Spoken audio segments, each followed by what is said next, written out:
अस्सलाम वालेकुम दोस्तों। भारतीय मीडिया दोस्तों पाकिस्तान टीम के बारे में कुछ ज़्यादा ही जो कि परेशान हो चुके हैं। विक्रांत गुप्ता ने भी दोस्तों पाकिस्तान टीम के कप्तान बाबर आजम को भारत के लिए सबसे बड़ा हथियार जो कि कह दिया है। तो इसका मुकम्मल आप लोगों को बताते हैं।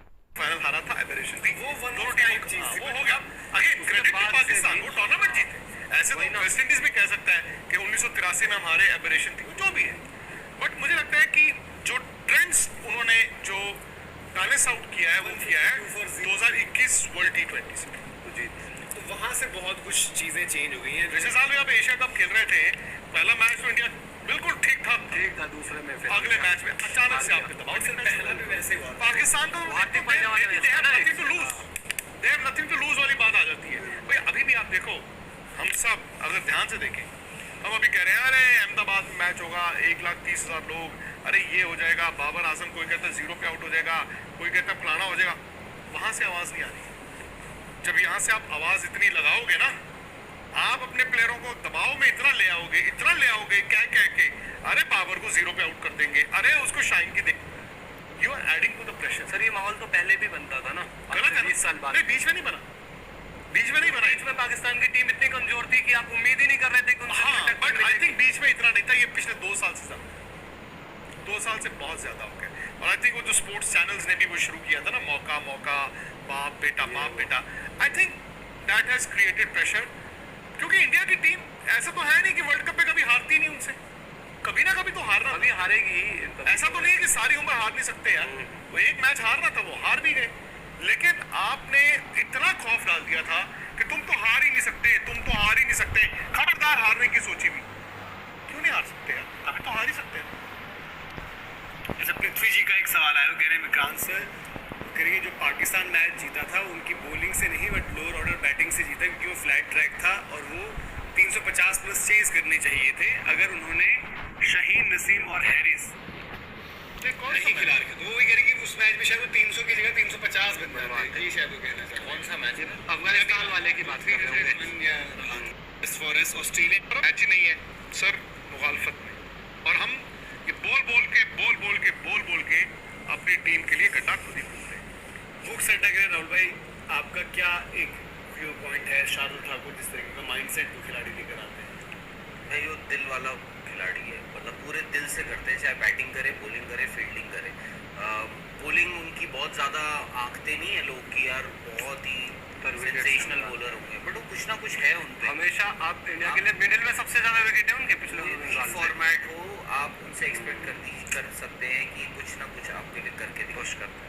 विपुल जी कह रहे हैं sir, listening to your call, एक इस तरह के प्लेयर हैं, आई थिंक वो लीग्स में डिफरेंट खेलते हैं, उनको तजुर्बा भी है, बॉल क्या करना है, and he is also a good fielder. I think वो उनके बेस्ट फील्डर हैं। फिर बैटिंग के वक्त 15 गेंद में क्या चाहिए, 32 गेंदों में क्या चाहिए, I think he is a very intelligent player. और हम तो मिले थे, आपको याद होगा, दुबई में लास्ट ईयर। मतलब अनअज्यूमिंग आए, बड़े आराम से, मस्त मलंग टाइप। स्पोर्ट्स तक वो भी देखते हैं, देख रहे क्या होता है।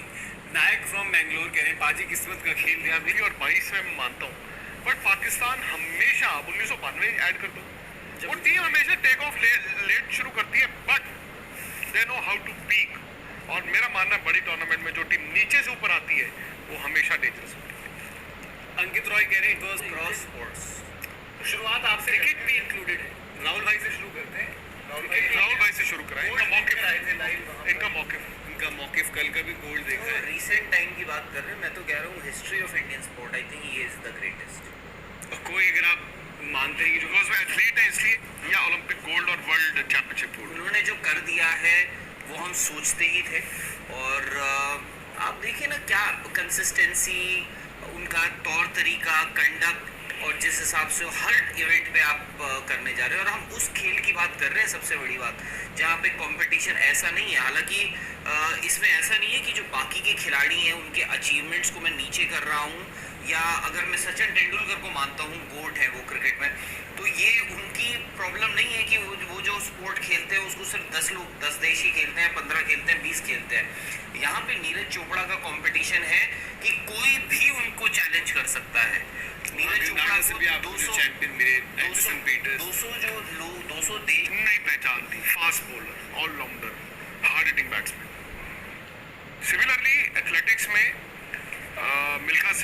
पीटी उषा, उनका नाम था, वो हमारे लिए प्रेरणा थे। बट इस नीरज चोपड़ा ने आके गोल्ड मेडल दिया आपको, ओलंपिक्स में गोल्ड मेडल दे दिया, वर्ल्ड एथलेटिक्स चैंपियनशिप में सिल्वर मेडल भी है, बहुत बड़ी अचीवमेंट है। और आई थिंक एथलेटिक्स में ये तो है नहीं कि कल मन्नू और किशोर ने टोक्यो के बाद जैवलिन शुरू किया, वो भी पहले कर रहे होंगे, बट कॉन्फिडेंस बढ़ जाता है कि एक जीत के आया तो हम भी, और कल आपके 3 फाइनल में खेले थे। मेरा भी मानना है कि सुशील कुमार के 2 ओलंपिक मेडल्स, पीवी सिंधु के भी 2 ओलंपिक मेडल्स भी एक बड़ी कामयाबी है। नीरज को मैं नीचे नहीं कह रहा, लेकिन अभिनव बिंद्रा भी एक गोल्ड जीते हैं ओलंपिक्स में, और वर्ल्ड कप में उनके पता नहीं कितने सारे गोल्ड होंगे। हालांकि शूटिंग वर्ल्ड चैंपियनशिप साल में 4 एग्जैक्टली, तो जो भी है। बट इसमें सर एक चीज़ ये भी है ना कि ट्रैक एंड फील्ड तो मतलब एक ऐसी चीज़ है जो हम, जैसे फुटबॉल फिर भी शायद हम तो सोचते ही नहीं थे वो चीज़। इसीलिए मैंने कहा कि पायनियर मिल्खा सिंह, कपिल देव को रोटी नहीं दी गई थी ना कैंप पे कि तुम्हें 2 रोटी एक्स्ट्रा क्यों चाहिए, उन्होंने कहा जी मैं फास्ट बॉलर बनना हूँ, वो कैंप पे उन्होंने कहा फास्ट बॉलर बनना, चल हटा। सो ये चीजें भी हुई है। तो नीरज चोपड़ा इसीलिए मैं कह रहा हूँ is a Pioneer. I don't know if he is the greatest, but he is one of the best.